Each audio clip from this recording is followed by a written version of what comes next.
Hello again, Mr. Naughton here. Sorry I can't be here for the Orange late arrival Thursday. Again, I am at a meeting. I wish I could be there. Today we're going to finish up our diseases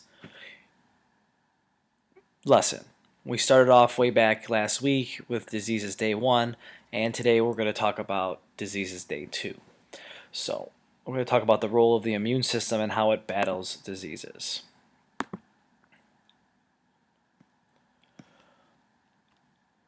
So, diseases day 2.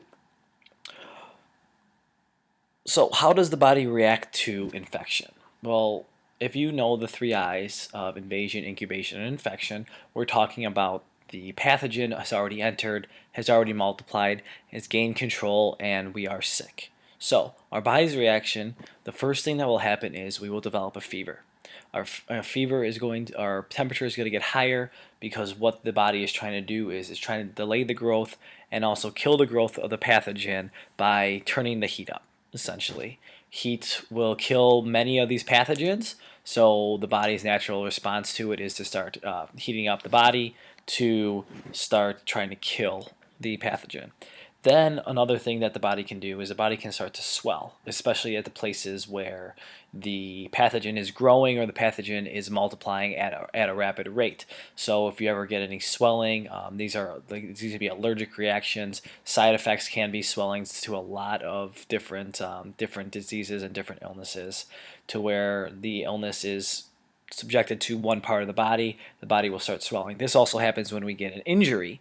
Our body will start swelling because it wants to send our helper cells, our white blood cells, which is the third part that the body reacts to when it sends to any injury or illness, that is going to start fighting whatever it is that it needs to fight, either to repair, regrow, or to just stop whatever is happening to our body. When it's talking about an illness, the white blood cells are sent out to stop and fight and kill the illness. And when if it's an injury, our white blood cells are sent there to repair. Repairment is also done when we deal with an illness where they're killing and destroying cells, like a pathogen, like a virus, where the virus is actually exploding our cells. So the white blood cells play that role as well. A fever, like I said, it can be a good thing.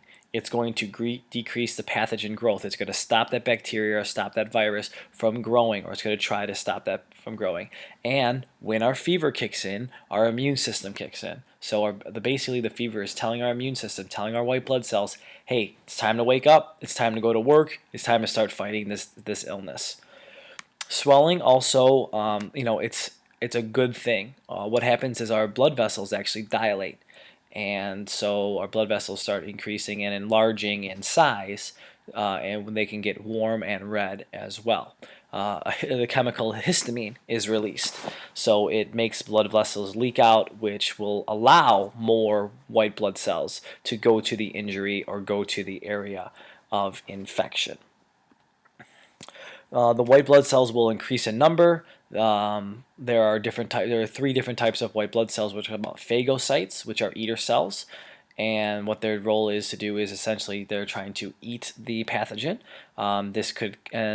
If you've ever seen on the surface, this is where pus can accumulate. Any injury, any opening where there could be an infection, you'll see pus, because that's the white blood cells working to try to eat the infection, and that's just the mixture that you get with the infection, with the pathogen, and with the white blood cells creates that green like pus accumulation. Killer T cells will go to the pathogen and they will try to destroy the pathogen by blowing them up, trying to make them burst. And then B cells make antibodies, and antibodies are the things that we're going to use to fight off the infection or the illness. And antibodies work together by basically gluing the pathogens together, putting the pathogens together so the phagocytes can eat them or the killer T cells can destroy them. So we kind of think of B cells as the glue that puts everything together to try to like bunch it up, so the white blood cells don't have to search far and wide for the illness or the infection or the injury. So the body's defense mechanism. Okay, there are three lines of defense. The first line is known as structural, second line is cellular, the third line is chemical. Structural has to do with the skin. Okay, the first line of defense is your skin. It is the protective barrier that is going to stop anything from entering the body or try to prevent anything from entering the body. It also makes oils and it sweats, and those play a role in well as either getting pathogens out or keeping pathogens from coming in.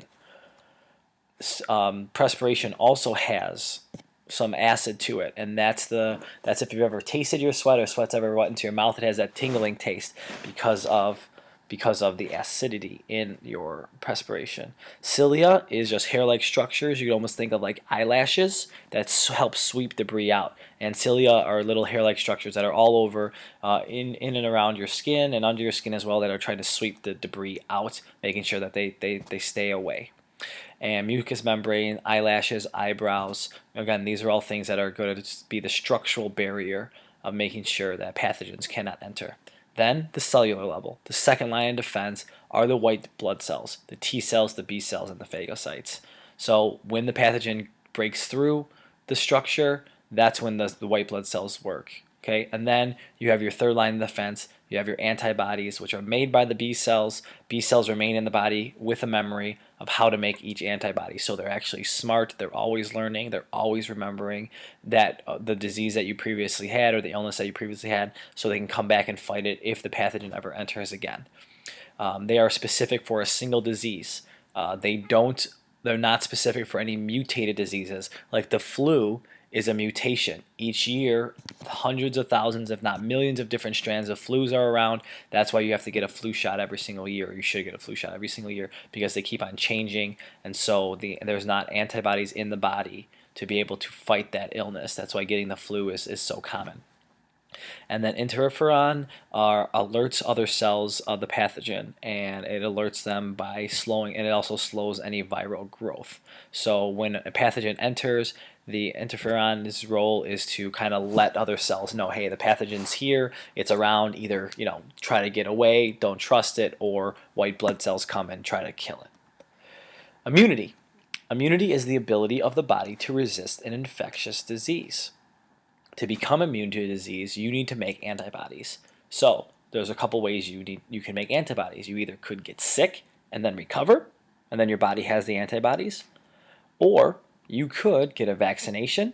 A vaccine is a dead or weak pathogen. So a flu vaccine, like the flu shot, is actually a strand of the flu. It's just a dead or a weak version of the flu, so your body will go through a minor symptom of having the flu, fight it off real fast, so it knows that it makes that antibody, so it knows how to kill it if that pathogen ever enters again. You actually fool your body into thinking it's sick, and then your body makes the B cells and the antibodies, so now you know how to beat it, and it'll actually beat it much more quickly than ever before. Okay? These two things are called active immunity. You're actually making your own B cells to be able to fight these pathogens and these illnesses. This will last a long time. Sometimes they even last for a lifetime.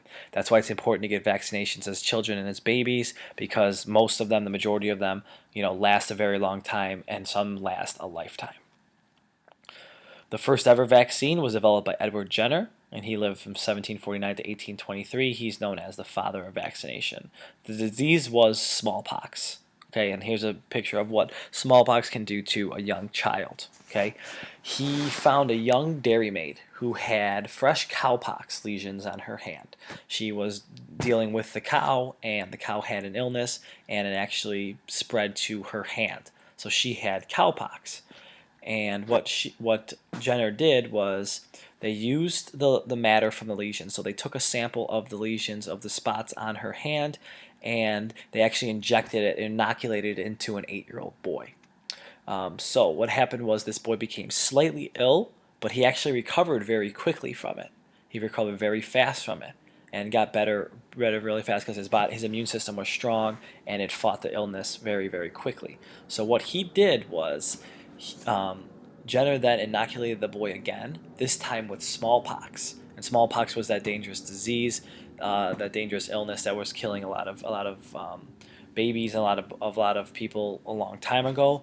And what happened was no disease developed. This boy was immune to smallpox because he had the antibodies from the actual cowpox, which is a little bit different, but it's a little different disease, but it was still had similar strands. This was a very unusual case because antibodies are usually good for only one disease, but this was actually a case where smallpox and cowpox were so similar that the antibodies actually worked in their favor. So they kind of came up about this, a little by luck, but in this case, the trial and error worked out, thankfully, for this young boy. These are some diseases you may have been already vaccinated against: the measles, the chickenpox, polio, hepatitis, HPV, the flu, meningitis, your tetanus shots, diphtheria, and mumps. The majority of these are taken, even you probably don't even remember getting your tetanus shot or getting your diphtheria shot or your mumps or your measles shots when you were a baby.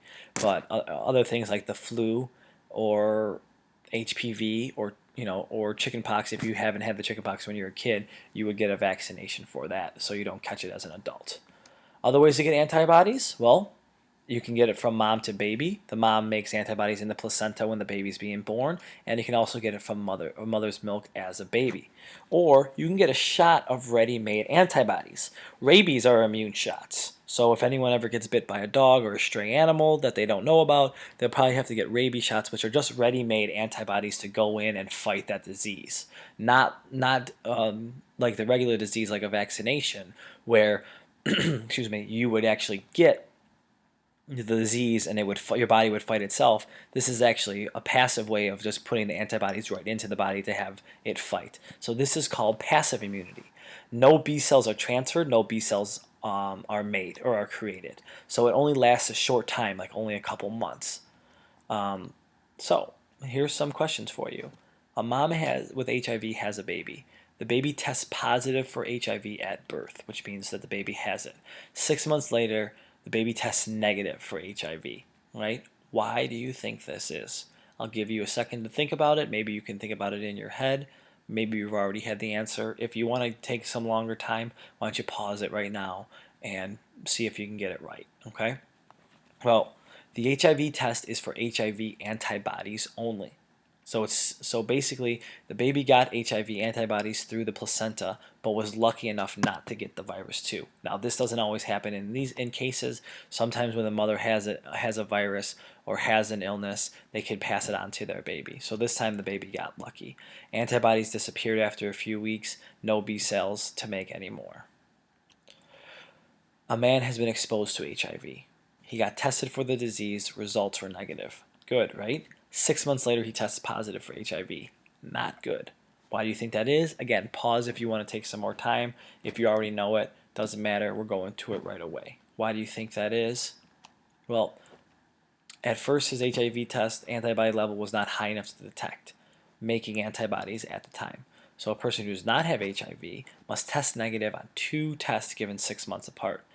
And they can neither have HIV antibodies or HIV virus in the body after 6 months to actually say, hey, you're HIV free. So basically what happens is when you get an HIV test, they're looking for the antibodies because they're looking for the body to be fighting it. They're not necessarily looking for the virus because it's easier to find the antibodies in this case than the virus, because the virus actually tricks the body and the cells into thinking that it's part of the body.